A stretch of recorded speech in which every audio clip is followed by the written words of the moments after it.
Ibu tuh kayak main The Sims dalam kehidupan nyata gitu ya Bu ya. Iya. Membangun. Memarketingkan apa yang dibangun ya. Dan itu menarik sekali sih. Untuk melihat gak nyampe 1 tahun ada lagi yang baru. Sering viral di mana-mana kayak contohnya Nafa. Rumah berapa puluh miliar. Wah, itu udah pasti viewsnya banyak. YouTubers pada kesana, konten creator pada kesana untuk meramaikan sebuah kawasan. Yang perlu diisi duluan atau diramein duluan tuh area komersilnya dulu atau perumahannya sih Bu. Karena kalau komersilnya diisi dulu, nggak ada hunian, komersil nggak jalan ya Bu ya. Jualan apa di sini nggak ada yang tinggal, nggak ada yang menghuni gitu ya. This is the Buzzline, where branding, marketing, advertising, and selling come alive without scripts, no bullshit. Built on Buzzle's first-hand experience as a strategic partner, each conversation draws a single line where every story holds meaning, and that meaning shapes a game-changing brand. Are you ready to buzz? Rolling guys. Bu Ariani, terima kasih banyak untuk waktunya. Sama-sama. Selamat datang di BSD City. Terima kasih banyak sudah dikasih izin untuk syuting di show unit salah satu rumah yang keren banget di BSD Bu. Apa ini rumahnya? Ini Armon ya. Iya betul.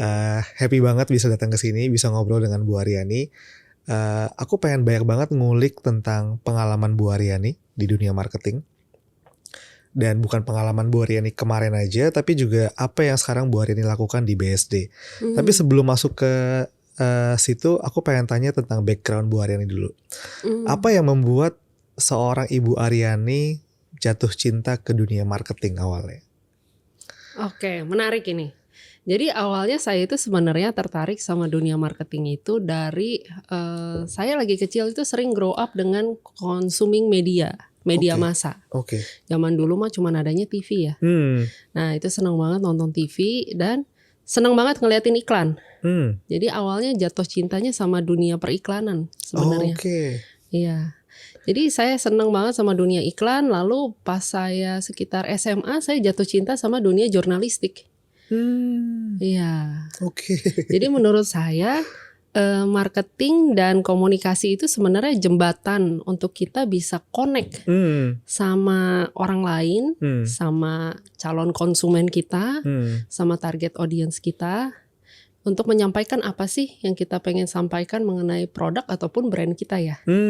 Iya. Jadi Bu dulu ambil kuliahnya juga Marcomm. Saya ambil jurusannya komunikasi. Wih, sama dong. Sama-sama anak komunikasi. Iya betul. Di mana Bu dulu kuliahnya? Saya di Simon Fraser University di Canada.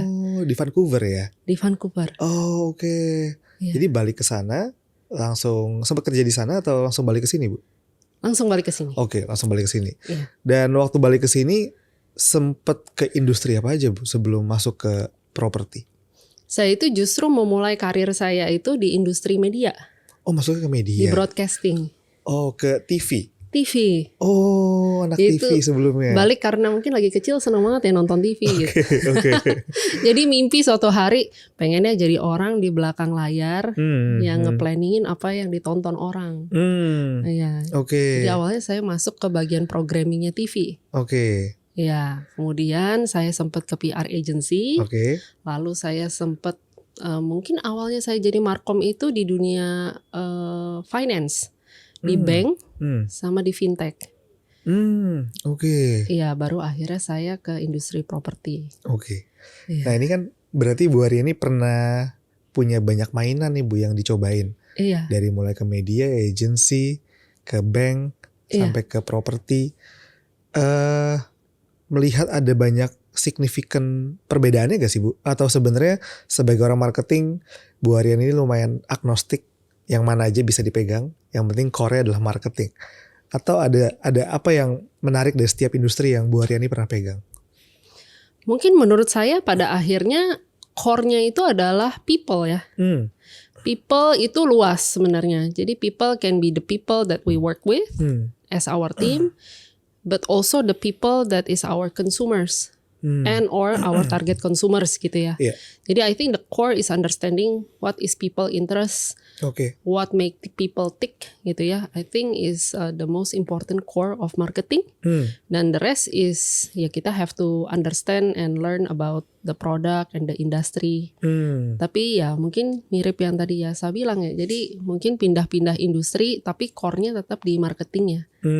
Iya. Oke. Karena I always believe kalau marketing itu sebenarnya bisa multi product, multi industries ya. Siapa aja bisa bisa memarketingkan sesuatu gitu. Iya. Dan saat ini Bu, saat Ibu sudah berada di posisi VP level, menurut Ibu sebagai orang marketing, skill set apa yang harus dimiliki sih Bu sama Ibu? Atau bahkan kalau Ibu cari orang marketing yang bekerja bersama dengan Ibu, tadi Ibu bilang soal people that you work with, sebenarnya orang seperti apa? Orang marketing seperti apa yang Ibu cari? Kalau orang marketing mungkin saya mau cari orang marketing yang kalau bekerja yang namanya kepintaran itu selalu semua bisa kita pelajarin ya. Menurutku. Tapi lebih ke arah mental.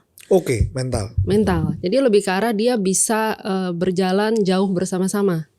Kalau ada quote katanya, if you wanna go fast, you go alone. But if you want to go far, then you go together. Jadi mungkin saya cari tim yang memang kita bisa jalan bareng-bareng, kita bisa tumbuh berkembang bareng-bareng, kita bisa belajar bareng-bareng nih gitu. Karena marketing itu kan always evolving ya. Marketing yang saya tahu lagi pas saya memulai marketing itu tahun 2008. Itu kan belum kenal digital sama sekali ya. Semuanya masih tradisional, channels gitu ya. Dan sekarang marketing is very digitized. Everything is trackable. Channelnya juga udah sangat beda gitu kan. Dan mungkin yang kita cari adalah orang-orang yang memang bisa berpandangan jauh ke depan, bisa melihat hal yang lebih bigger picture-nya, tidak hanya mencari short term gain gitu ya. Jadi itu sih mungkin yang aku cari. Kemudian yang penting juga adalah ketekunan. Karena marketing ini bukan kita melakukan ya seperti ini ya, publikasi satu hari ini besok bisa tiba-tiba salesnya boost gitu ya. Itu kan bukan sesuatu hal yang instan. Marketing itu sebuah investasi dan sebuah perjalanan yang panjang yang harus dibangun dengan banyak cara gitu ya. Jadi memang kita harus cari tim yang paham bahwa marketing ini juga sebuah proses dan sebuah hal yang harus dibina bareng-bareng secara konsisten gitu sih. Nah Bu, sekarang pengen tanya ke gimana ceritanya Ibu bisa masuk ke industri properti Bu. Apa yang membuat Ibu tertarik ke industri ini dan apa yang membuat industri properti menjadi berbeda dibandingkan pengalaman-pengalaman Ibu sebelumnya di industri lain? Menariknya mungkin buat saya nih pertama kalinya saya juga happy ya untuk bisa cobain menjual sebuah produk yang ada wujudnya. Ya, karena sebelumnya media agency nggak ada wujudnya kan, gitu kan. Tapi kita bisa lihat, kan. Kemudian agency juga is a service, and then finance is a service. Betul. Mungkin yang bisa dipegang kan buku tabungan kalau zaman dulu ya. Cuman orang sekarang masih udah nggak mau pakai buku tabungan. Aduh ribet banget sih harus print gitu ya. Kartu kredit itu kan juga sesuatu yang paling ya fisik tapi nggak bener-bener fisik. Banget ya gitu. KPR. Iya KPR itu kan juga nggak physical banget gitu ya. Jadi non tangible I would say itu lebih perlu imajinasi menurutku ya. Karena nggak ada wujudnya kan. We cannot kayak say call to action adalah visit our show unit. Nggak ada. Atau visit our branch. Orang sekarang nggak mau ke cabang juga mungkin ya. Atau mungkin kayak apa aja bisa dikerjain digital. Udahlah digital aja gitu kan. Jadi mungkin ini pertama kalinya aku seneng dan tertarik. Karena akhirnya produknya ini benar-benar nyata.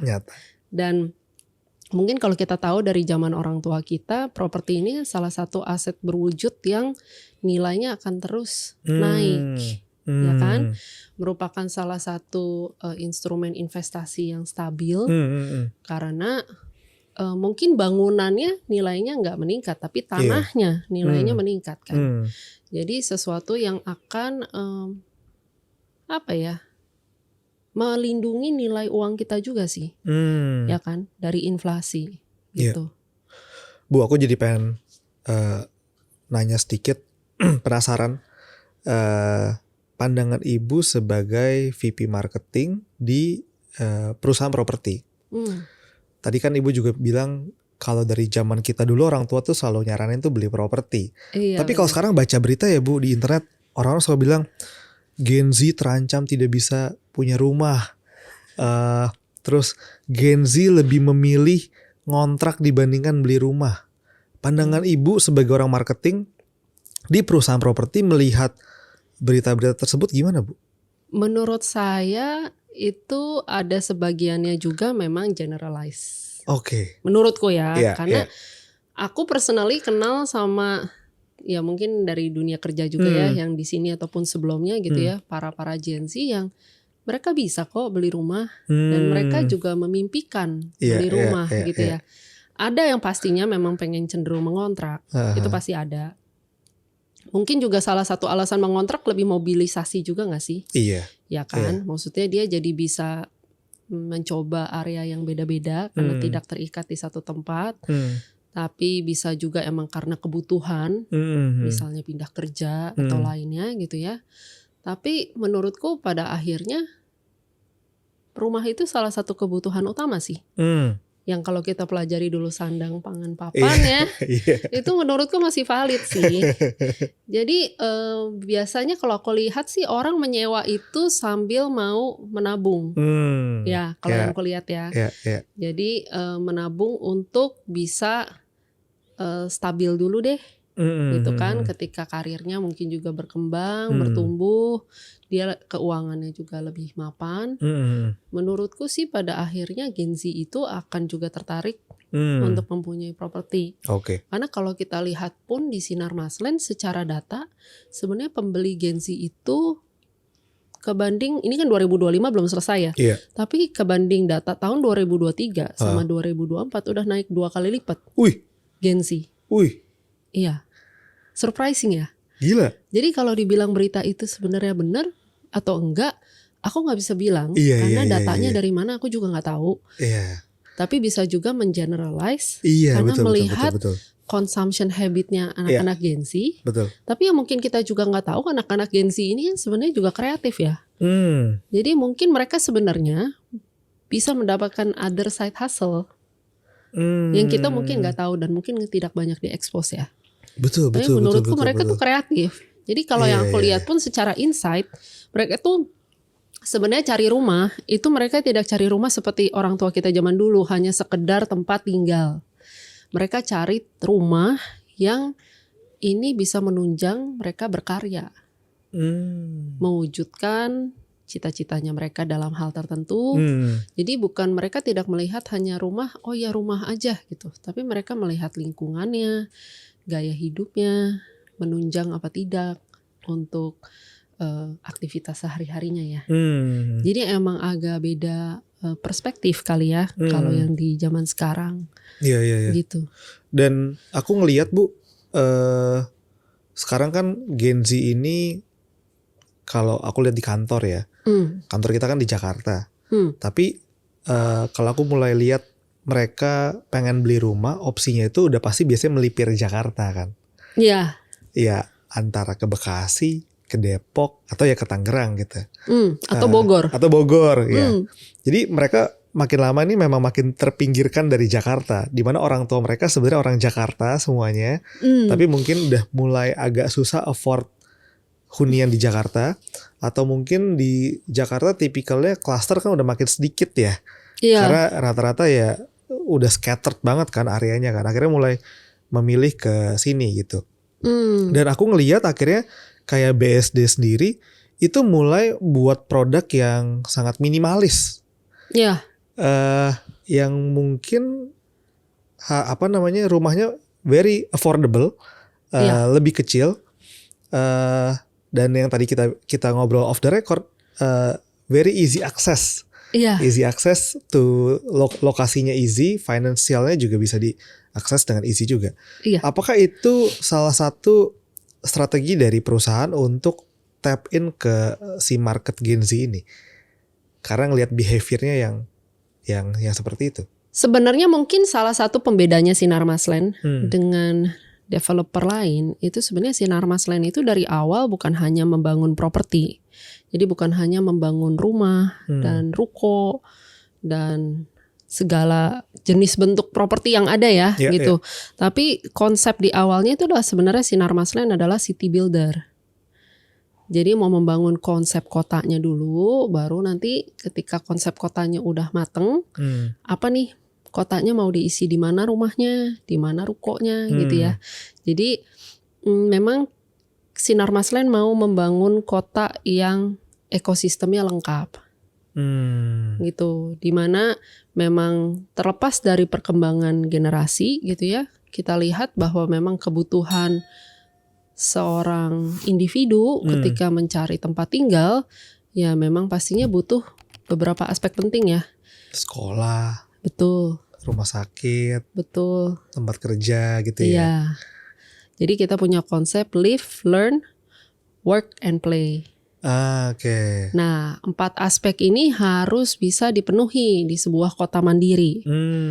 Supaya jadinya mungkin terlepas dari harus visit keluarga gitu ya, mereka tidak perlu sebenarnya ke Jakarta untuk mencari semua aspek yang mereka butuhkan. Jadi hari-hari mereka bisa independently live di BSD atau live di, kita punya beberapa township, ada juga kota wisata, ada juga di Balikpapan.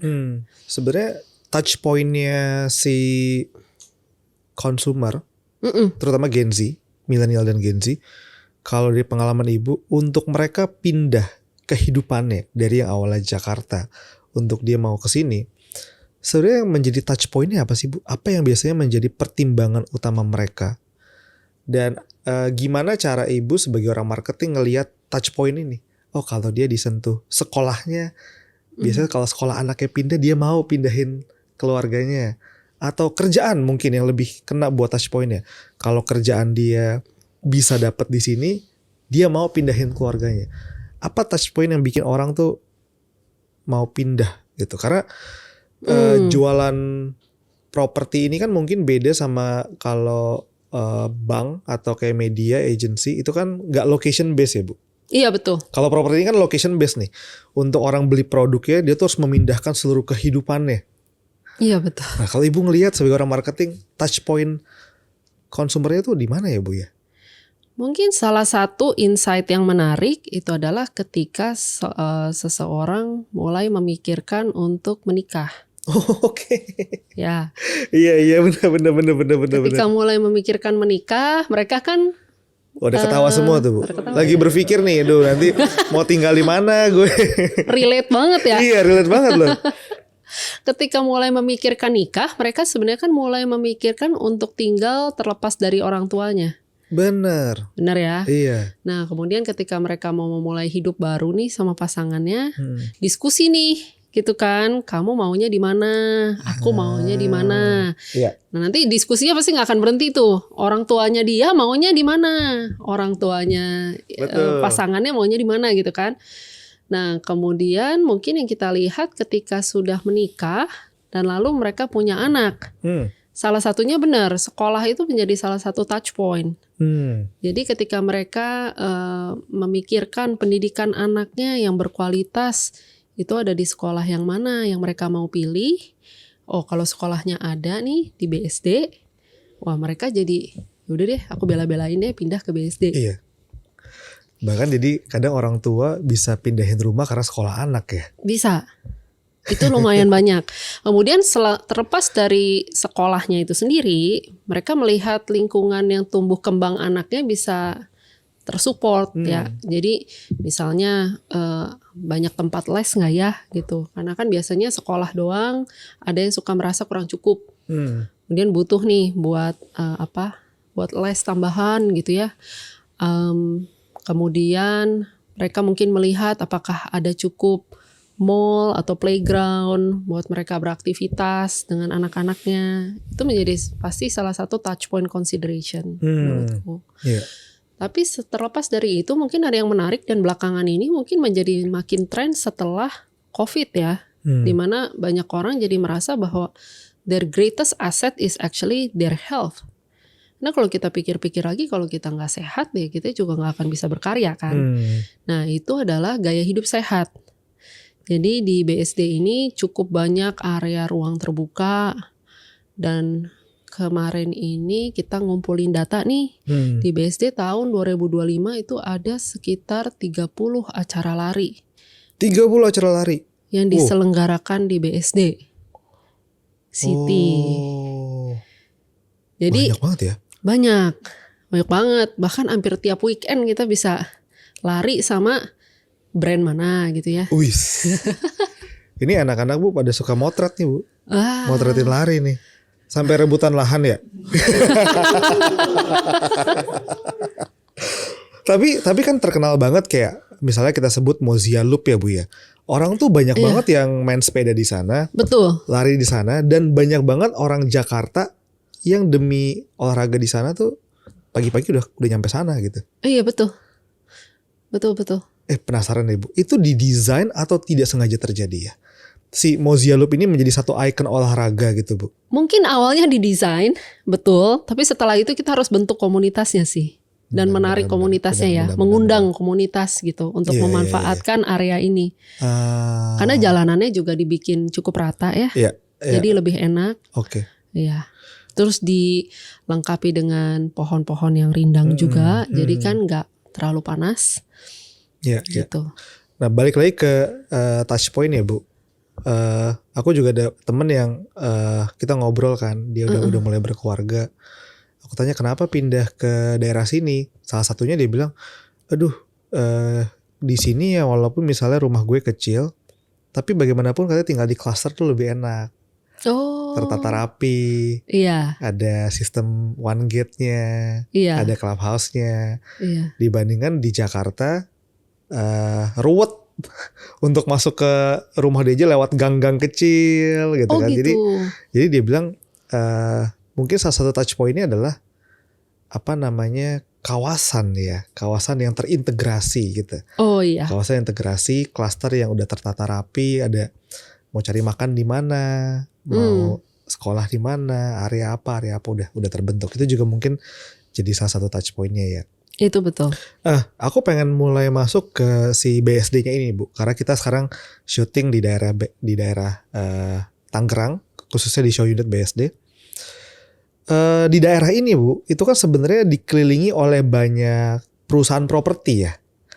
Jadi ada BSD, ada tetangganya kiri kanan, yang ini adalah perusahaan-perusahaan besar juga. Dan kalau aku pribadi sebagai orang yang datang ke kawasan ini, aku ngelihat setiap perusahaan ini dia kayak punya ciri khas gitu ya. Iya. Mungkin branding dan positioningnya itu udah kebentuk. Ada yang mungkin kelihatannya areanya ruko-ruko banget. Makanan semua gitu kan. Iya.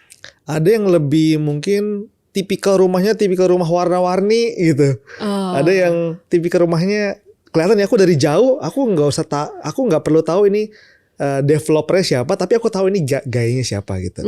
Jadi di kawasan ini itu tuh setiap perusahaan properti kayak udah punya branding and positioningnya sendiri masing-masing.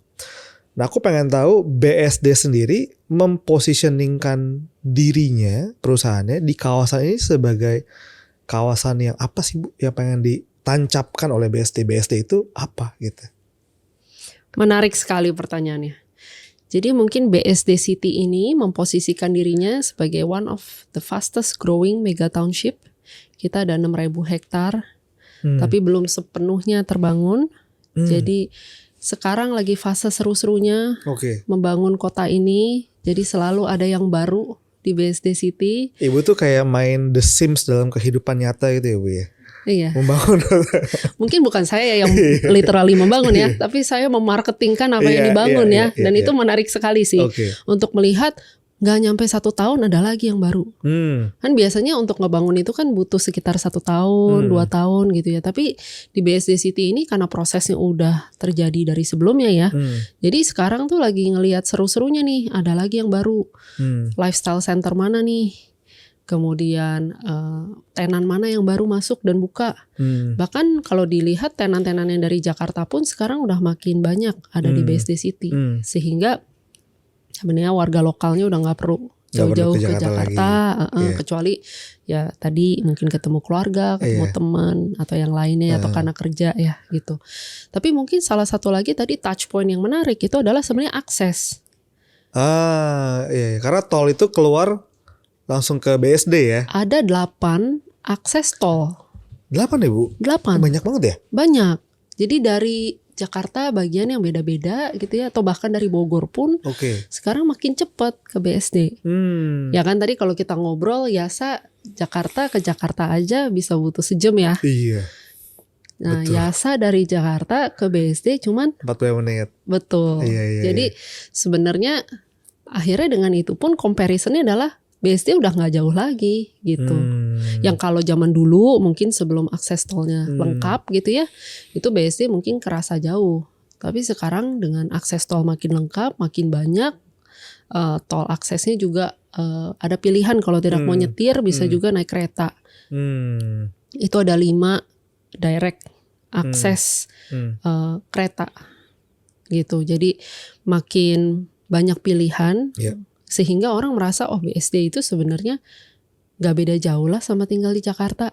Karena Jakarta juga mungkin bukan jaraknya tapi macetnya yang membuat jadi banyak waktu yang kita habiskan di jalan. Iya kan? Gila sih. Begitu. Jadi mungkin yang kita mau bilang BSD ini selain the fastest growing mega township, tapi kita juga mau meningkatkan quality of life-nya seseorang. Ya, jadi yang kita pikirkan bukan hanya huniannya atau rukonya, tapi membangun kawasannya menjadi sangat vibrant, sangat lengkap, sehingga bisa benar-benar jadi kota mandiri yang berkelanjutan, gitu. Jadi bukan membangun sesuatu untuk jangka pendek, gitu ya, untuk ya udah deh, yang penting ini unit-unit terjual, gitu ya. Tapi kita memikirkan juga kehidupan seseorang ketika pindah ke sini. Mereka nyaman apa tidak nanti ketika pindah. Yang mereka cari ada apa enggak. Kehidupan gaya hidupnya sesuai enggak gitu. Dan kebutuhan-kebutuhannya. Gitu. Jadi mungkin yang kita kedepankan adalah higher quality living. Juga dengan area hijaunya. Dan kawasannya rapih. Kalau dilihat kan di BSD City ini semua kabelnya kita tanam di bawah. Oh iya ya, benar juga ya. Sempet ada konten-konten yang orang dari luar kota bilang ada kesenjangan kabel katanya. Bener Terus juga. dia ngelakuin apa? Dia shoot nih kalau di kota yang kabelnya semerawut semuanya ada di atas tumpang tindih gitu kan. Terus dia shoot nih di BSD kabelnya semuanya ditanam di bawah. Wah rapih ya gitu kan. Bener. Kemudian kita juga pikirkan traffic managementnya. Traffic managementnya udah menggunakan AI. Jadi udah smart system sehingga traffic light itu di-manage dengan real situation lagi dibutuhkannya seperti apa gitu. Jadi lebih efisien. Kemudian kawasannya udah dilengkapi dengan CCTV di mana-mana sehingga rasanya lebih aman ya orang untuk bergerak. Kemudian kalau dilihat juga kita mengutamakan pedestrian. Banyak sekali trotoar ya yang diutilisasi oleh warga juga untuk jalan, lari. Ya itu tadi balik lagi untuk menunjang gaya hidup yang lebih sehat. Saya sendiri personally sudah pindah ke sini jadi lebih rajin lari. Jogging. Padahal tadinya nggak hobi gitu kan. Cuma ngerasa dengan duduk di kantor hari-hari badan kaku kan sebenarnya. Kayak butuh gerak deh. Dan paling minim kayaknya olahraga yang nggak perlu dipelajarin ya jogging, lari itu kayak udah hygiene ya. Betul. Dengan gerak pun akhirnya badan kerasa lebih sehat ya. Jadi lebih jarang sakit kayak gitu. Jadi memang gaya hidup sehat itu juga jadi salah satu pertimbangannya menurutku. Karena sekarang kayaknya kesehatan itu udah nggak melulu obat, tapi preventif.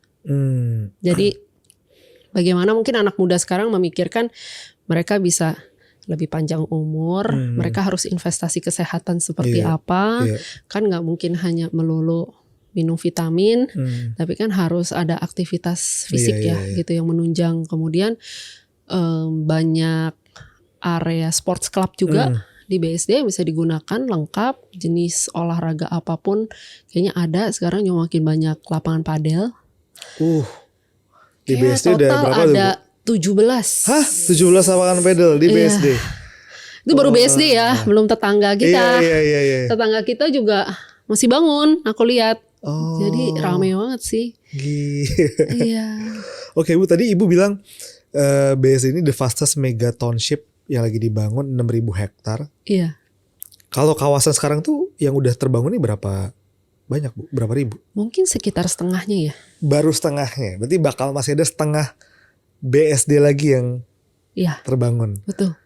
Makanya tadi Ibu sempat cerita daerah Ibu itu yang awalnya pojok akhirnya masuk ke tengah sekarang ya. Iya, Karena betul. dia pelebaran terus ya. Iya, jadi lagi fase seru-serunya nih kita ngebangun. Iya. Makanya kalau lihat tadi pas masuk ke kawasan ini, mungkin ngelihat banyak nih penawaran klaster baru, banyak penawaran ruko baru. Bahkan mungkin yang serunya BSD Timur, yang mungkin orang sebutnya BSD yang udah dikembangkan sebelumnya, itu sekarang pun baru launching. Timur tuh daerah apa Bu? Nusa Loka gitu ya? Iya, Itu timur ya? daerah loka-loka. Loka-loka tuh timur. Betul. Kalau ini barat. Ini barat. Oh, oke. Iya. Maksudnya di sana berarti ada pengembangan lagi? Iya, Oh gitu. Oke, baru oke, buka oke. kawasan baru, Oh, namanya Virea. oke. Itu juga salah satu entry produk kita. Karena starting from 1,1 miliar aja Wih. gitu. Jadi Oke, buat oke, teman-teman yang tertarik ya, Iya. ya itu bisa jadi salah satu option. Oke. Iya. Nah, Bu tadi kan Ibu bilang ada entry produknya yang tadi itu harganya 1 M-an kecil. Iya. Tapi BSD juga punya produk yang sering viral di mana-mana kayak contohnya Nafa. Oh iya. Yang kalau kita lihat konten sosmednya Nafa tuh pasti udah rame terus tuh Bu. Iya. Rumah berapa puluh miliar. Wah, itu udah pasti viewsnya banyak. YouTubers pada kesana, konten creator pada kesana. Iya betul. Jadi pengen tahu sih Bu, ini pembagiannya tuh gimana sih Bu antara yang mengincar higher market, mid market, sama yang agak ke bawah nih, yang affordable. Apakah memang BSD sengaja mendesain untuk mengcater 3 market ini? Atau gimana Bu? Kita memang mendesain untuk multi market segment sih. Jadi ada yang lebih middle, Ya. ada yang lebih middle high, ada yang high, dan ada Oke. yang mungkin ultra high Ultra ya. high. Ultra high Iya. itu Nafa. Iya, Kalau Armon ini apa Bu?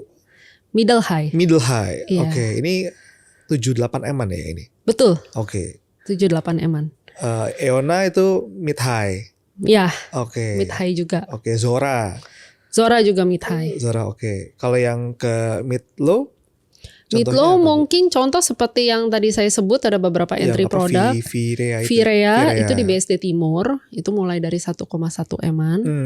Kemudian ada juga Easy, itu di BSD Barat, itu sekitar 1,4 M-an mulainya. Oke. Jadi lebar 5, lebar 6 gitu. Tapi secara persentase tetap paling banyak tuh mid low ya Bu ya? Enggak juga, Enggak juga? enggak juga. Oh. Jadi kita bagi-bagi sih. Oke. Ya. Oke.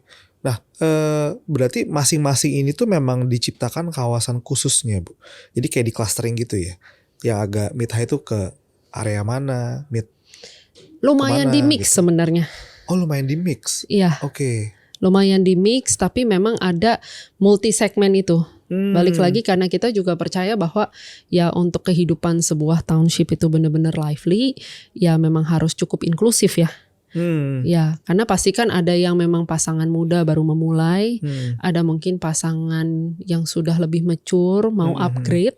Mungkin contoh kayak Armon ini salah satu produk upgrade. Maksudnya gimana tuh Bu? Contohnya misalnya udah berkeluarga nih sekitar 5 tahun, anaknya udah dari 2 menjadi 3 gitu. Ya kan pasti rumah yang awal dibeli, Rumah kecilnya udah nggak rumah muat. kecilnya udah berasa sesek, Iya, mungkin iya, ya iya, gitu. Mungkin rumah kecilnya ya udahlah, mungkin disewain gitu ya. Mereka pindah ke yang lebih besar karena memang keluarganya upgrade ya. Jadi Iya, itu disebutnya produknya lebih upgrade. Oke. Tapi ada juga yang mungkin memang preferensinya yang lebih luxury. Ya itu kita ada produk-produk yang lebih luxury, ada Tresor, ada Enchante. Itu yang 100% Sinar Mas Land, karena kita ada juga yang joint venture seperti Nava Park, ini joint venture dengan Hong Kong Land. Oke. Iya. Oke. Gitu. Nah Bu, penasaran gini Bu. Apa perbedaan bukan mengelola ya, perbedaan bertemu antara high market, mid market sama low market. Cara approach-nya yang berbeda. Nah, perbedaannya apa Bu? Antara ketemu kalau sama customernya Tresor seperti ini, sama customernya ini Armon gayanya berbeda, kan pasti mereka berbeda-beda nih Bu. Sebagai orang marketing tuh pengen tahu kalau high, mid sama low market itu cara approach-nya yang berbeda apanya sih Bu? Mungkin yang berbedanya adalah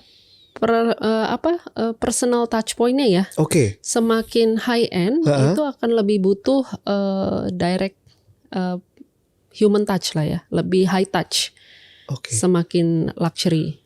Oke. Gitu, dan mungkin atensi yang mereka lihat juga fitur-fitur rumahnya yang mereka perhatikan itu pasti akan lebih berbeda, semakin lebih high end. Semakin tidak price sensitif. Iya. Oke. Tapi semakin mereka lebih lihatnya benefitnya. Oke. Keuntungannya apa sih? Aku dapat apa aja sih? Gitu kan? Kawasannya seperti apa sih untuk menunjang gaya hidupnya mereka? Seperti itu. Kelengkapan fasilitasnya maupun kelengkapan fitur rumahnya. Tapi pastinya akan lebih butuh direct touch ya, semakin high end. Penasaran nih, apakah BSD membagi sales in-house-nya sesuai dengan customer profile-nya? Misalnya untuk cluster yang high end, kita cari ini sales yang udah lebih berpengalaman, lebih lama, lebih mature, terbiasa handle high end customer. Digiring tuh ke bagian situ ya. Iya, mungkin pastinya jam terbang, gitu ya? Pasti jam terbang akan ngaruh sih. Oke. Iya. Iya. Jadi memang ada pembagian tenaga penjualan di masing-masing cluster yang di profile dong ya? Ada. Oke. Nah, Bu, pengen nanya lagi soal acquiring new customer sama maintaining old customer, existing customer. Iya. Kan kalau ngebawa orang dari Jakarta atau dari daerah lain ke sini kan acquiring new customer nih. Tapi mungkin juga ada orang tadi Ibu bilang upgrade. Betul. Dari awalnya mungkin dia di cluster apa, dia nyaman tinggal di BSD. Pindah ke cluster yang lebih besar gitu kan. Iya, betul. Nah, gimana antara maintaining dua type of customer ini dari perspektif Ibu supaya dua-duanya tetap terjaga gitu? Menurutku dua-duanya saling melengkapi ya, karena kita tetap butuh acquiring new customers, tapi kita juga butuh untuk memaintain loyalitas daripada customer yang existing. Ya, jadi mungkin kita dapat new exposure, dapat new traction dari new customers, tapi kita bisa dapat brand advocate dari yang loyal customers. Jadi kalau dia udah sampai levelnya advocate, mereka akan refer nih networknya mereka. Yang paling closest adalah refer family-nya mereka ya, untuk yuk pindah ke kawasan di mana mereka tinggal. Mungkin gak hanya BSD, tapi kan kita juga ada di kota wisata, kita ada di Balikpapan, ada di Surabaya, kita juga ada apartemen di Jakarta. Nah ini bagaimana nanti ketika mereka udah loyal, mereka udah engage, mereka advocate nih. Jadi kita mendapat source of organic traffic yang baru dari yang loyal customers. Kayak gitu. Jadi saling ngelengkapin ya. Iya. Aku penasaran gini Bu. Biasanya kan kalau perusahaan properti launching sebuah produk baru, sebuah klaster baru gitu ya Bu. Biasanya selain ada klasternya, itu di depannya tuh juga ada area komersilnya. Ruko-rukonya kan biasanya seperti itu. Sebenarnya aku pengen penasaran thought prosesnya untuk meramaikan sebuah kawasan.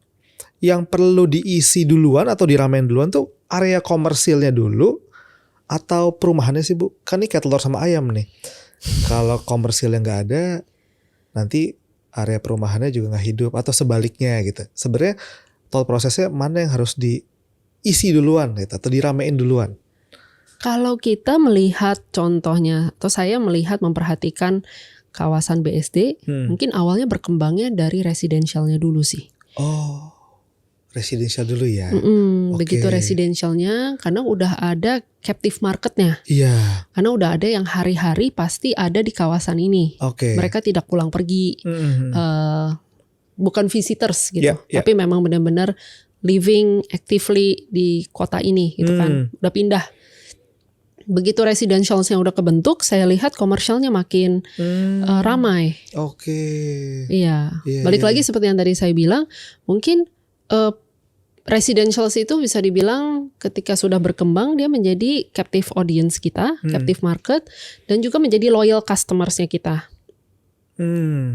Karena ketika udah memindahkan kehidupan kan, less likely dia akan dalam waktu dekat pindah lagi nih ke kota lain, gitu ya. Jadi dia udah stay di sini, dia bisa menjadi lama-kelamaan tergroom menjadi brand advocate-nya kita juga. Gitu. Nah nanti ya dari situ dia mungkin mengajak keluarganya untuk ikut pindah ke BSD, atau mengajak teman-temannya juga pindah, atau dia juga buka bisnis lalu bisnisnya juga berkembang di BSD. Seperti itu sih. Karena kalau komersilnya diisi dulu, nggak ada hunian, komersil nggak jalan ya Bu ya. Mau jualan apa di sini nggak ada yang tinggal, nggak ada yang menghuni gitu ya. Kalau komersialnya yang dikembangkan dahulu, mereka harus menarik visitor traffic ya. Betul, trafficnya nggak ada di situ. Harus dari luar diisi harus dulu. Dari luar. Tapi kalau kehuniannya dulu, di situ memang udah hidup, komersilnya pasti bisa ikut jalan. Betul. Gitu ya. Bu, aku penasaran gini. Sebagai VP marketing Marcomm, kan harus ngebalance nih Bu antara kapan harus nge-branding, kapan harus marketing, kapan harus ngiklan gitu, advertising. Pengen tahu sih Bu pembagian itu gimana sih, kapan harus bikin event, kapan harus pakai mungkin iklan langsung, kapan pakai mungkin influencers atau KOL. Nah kalau Ibu ngebaginya gimana Bu? Menarik, pertanyaan menarik. Karena kalau brand itu, mungkin banyak orang melihat brand itu sesuatu yang abstrak ya. Iya betul, intangible. Betul kan? Intangible. Tapi sebenarnya it's one of the most valuable investment. Tapi it's a long term investment. Jadi banyak saya juga suka melihat mungkin orang yang kurang paham branding, mereka berpikir bahwa ketika mereka melakukan branding sekarang, nanti bulan depan langsung ada penjualan. Iya. Padahal branding is taking some time, ya kan. Jadi brand itu harus selalu di nurture, karena brand itu mungkin kita bermainnya lebih ke memorability orang.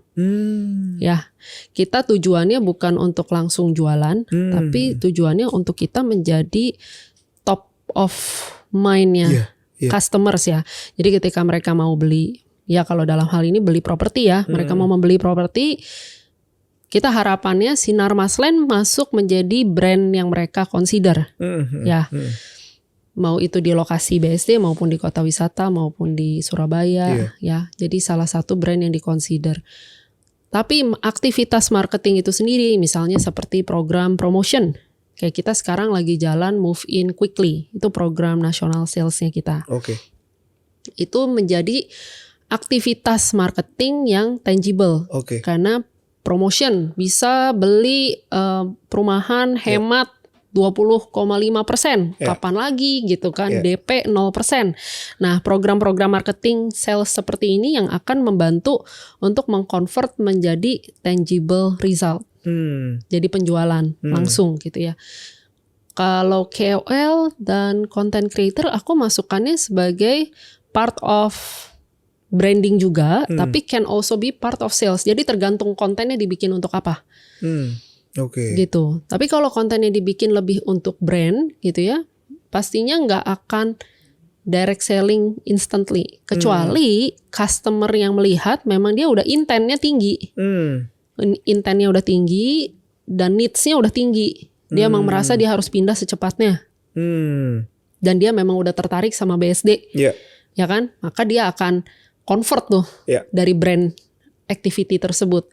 Tapi kemungkinan besarnya tidak begitu kan. Pastinya kan kita mau orang aware dulu nih. Pertama, ini ada perumahan apa sih, ada kawasan apa nih yang baru, ada fasilitas apa yang baru.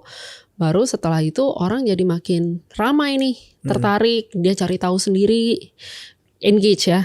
Jadi memang sesuai funnel marketing yang berlaku ya, bahwa brand itu sebenarnya di funnel awareness, di funnel atas. Kemudian ketika mereka sudah tertarik, mereka cari-cari tahu sendiri, itu masuk ke middle funnel. Mereka engage. Dan ketika needs-nya dan intent-nya udah high, baru akhirnya convert. Gitu. Nah Bu, ada gak timing-timing khusus yang Ibu sebagai orang marketing ngelihat, oke, kalau kondisinya kayak begini, kita harus lebih baik awareness nih.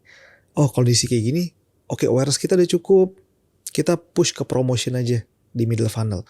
Atau ini tuh sebenarnya program yang selalu berjalan, branding selalu jalan, marketing selalu jalan, push ke ads dan sales itu juga selalu jalan gitu. Atau ada timing-timing khusus kapan waktu kita nge-branding, kapan kita lebih fokus ke marketing? Kalau branding saya sangat sarankan itu all year long sih. Karena balik lagi yang seperti kita bilang, itu kan investasi jangka panjang ya. Jadi selain investasi jangka panjang, itu adalah sesuatu yang harus dikelola secara konsisten. Jadi karena habitnya orang itu kan suka lupa ya. Bahkan ada sainsnya yang mengatakan bahwa sekitar 7-8 kali customers terpapar oleh sebuah brand, baru mereka akhirnya melakukan suatu action. Suatu action ya, bukan berarti dia akan langsung beli. Belum. Jadi memang branding itu harus terus-terusan, konsisten kalau menurutku. Tapi ada momen-momen tertentu yang menurutku memang kita bisa kencengin di program-program yang lebih ke sales oriented. Nah, ini setiap industri kalau saya lihat seasonality-nya agak beda. Gitu. Jadi mungkin kita harus pelajari di setiap produk dan industri tertentu high seasonnya kapan, low seasonnya kapan, dan mungkin lebih menjelang high seasonnya di situ kita harus lebih kencang untuk menawarkan promotion dan untuk awarenessnya. Jadi mungkin gas remnya itu beda-beda setiap produk dan setiap industri. Oke. Bu, kita mau mulai masuk ke penjualan ya Bu ya. Sekarang itu kalau aku buka TikTok atau buka Instagram, itu semua agent properti bikin konten sekarang Bu. Betul. Dan aku jadi sekarang tuh lebih tahu rumah, bukan datang ke kawasannya dulu, tapi lihat konten agent properti dulu. Di TikTok, di Instagram, ya menarik nih rumah nih, baru datang ke kawasannya. Iya. Gitu. Dan sekarang banyak agent properti yang jadi influencers Bu. Betul. Yang subscribersnya banyak, gede gitu. Bahkan kalau kita lihat di YouTube, banyak loh channel YouTube khusus reviewer rumah. Betul. Dia nge-review cluster-cluster, datang ke rumah-rumah yang arsitekturnya dan interiornya menarik gitu.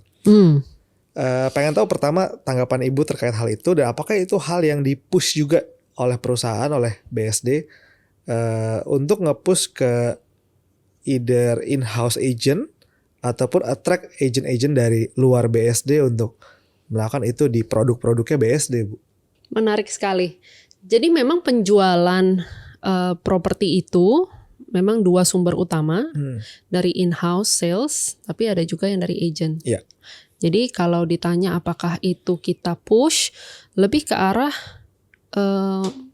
property agentnya juga memang mencari conversion ya. Dan caranya mereka untuk mencari conversion, mereka sadar bahwa konten adalah bagian yang penting.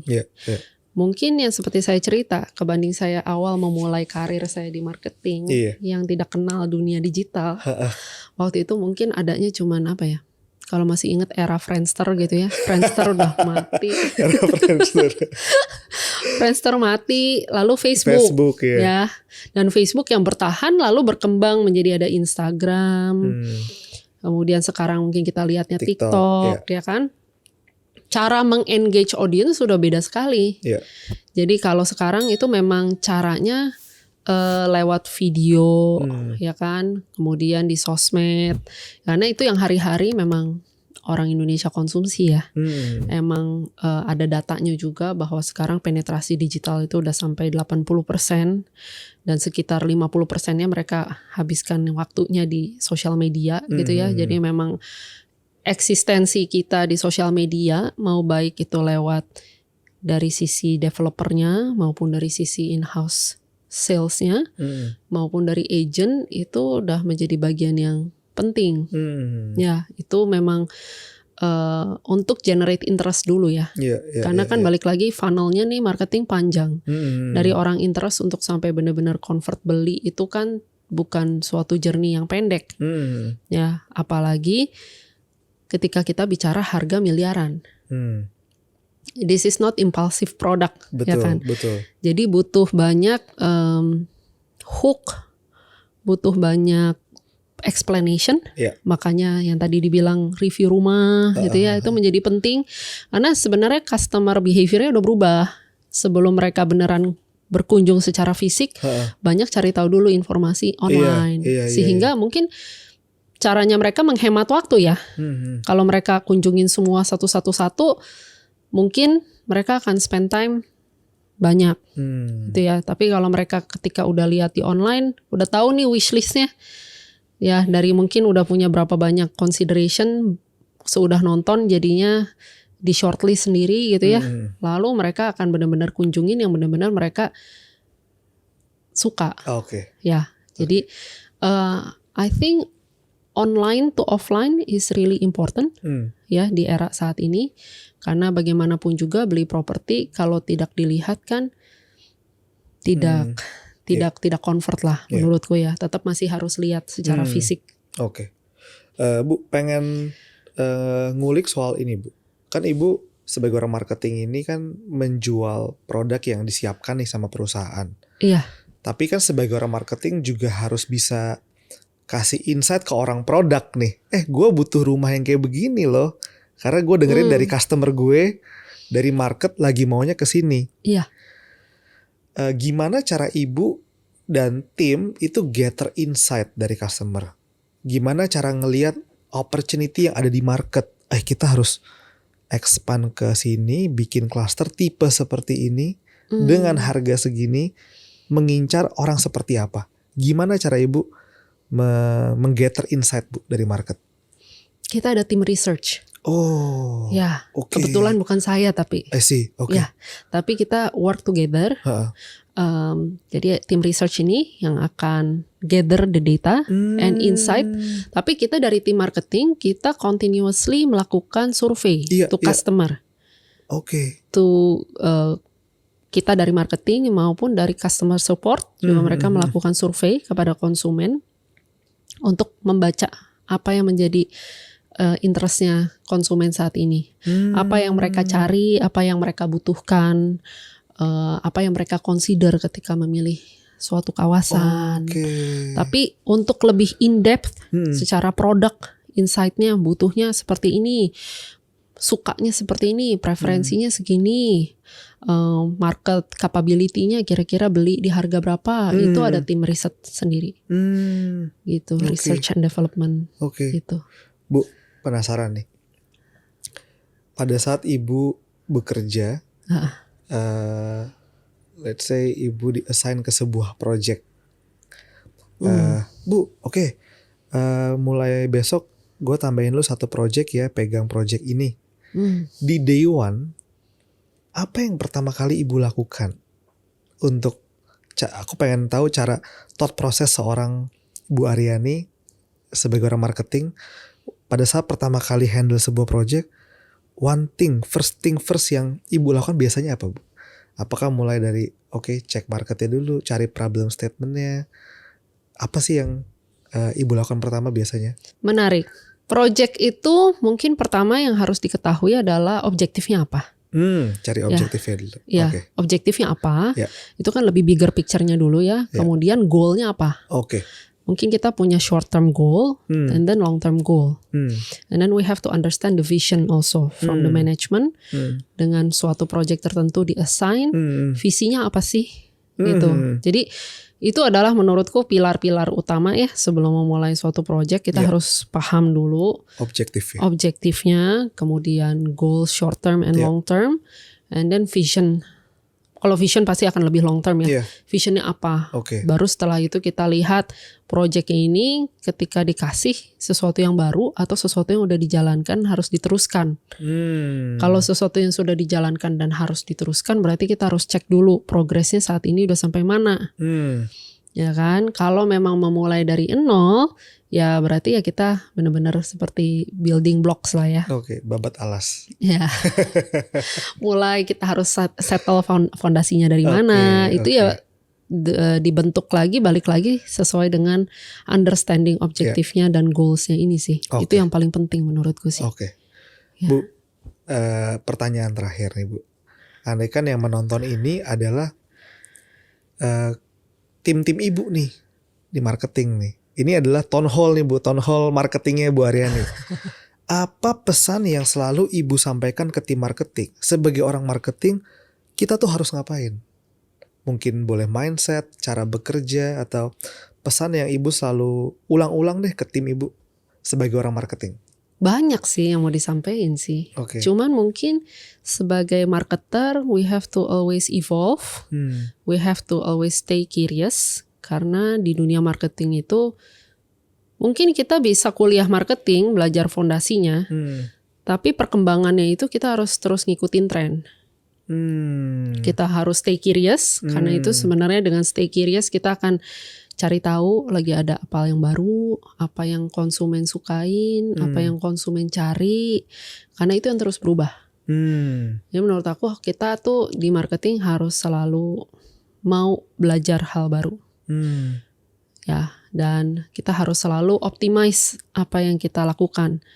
Campaign itu kalau nggak dioptimize pasti hasilnya nggak akan bagus. Tapi ketika kita coba optimize, kita kulik lagi nih. Mungkin kita optimize dari kontennya. Kontennya cukup tajam gak sih? Cukup menjawab gak apa yang konsumen cari? Kemudian kita optimize targetingnya. Apakah emang benar konten ini dibikin untuk target market yang ini? Seperti yang tadi kita bahas ya, bahwa ada multiple segments. Kemudian kita optimize juga medianya. Apakah benar media mixnya kita? Kemudian kita optimize secara budget juga. Ya harus selalu mindful juga akan apa yang kita spending untuk bisa mendatangkan hasil yang sesuai. Gitu. Ada lagi Bu, satu pertanyaan terakhir lagi. Apa tuh? Selama Ibu berkarir di dunia marketing ini dari awal sampai akhir, ada gak mungkin aha moment atau pelajaran terbaik yang pernah Ibu dapat? Mungkin karena ada satu project atau mungkin dulu leadernya Ibu Ariani yang pernah kasih nasihat atau apapun yang itu kejadian itu atau momen itu atau nasihat itu membentuk who you are right now.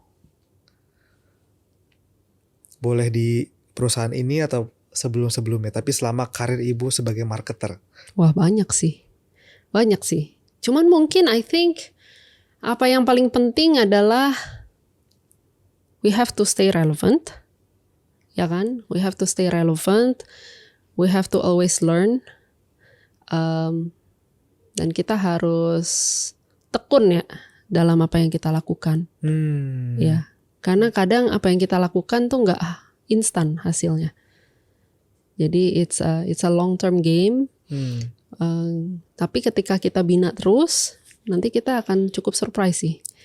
Melihat ternyata dari hasil usaha kita tuh kerja keras tuh tidak mengkhianati gitu. Wow. Jadi nanti ketika kita udah lakukan semua bagiannya kita, seperti yang tadi saya bilang kita coba optimize semua effort yang kita bisa, ternyata hasilnya bagus juga ya.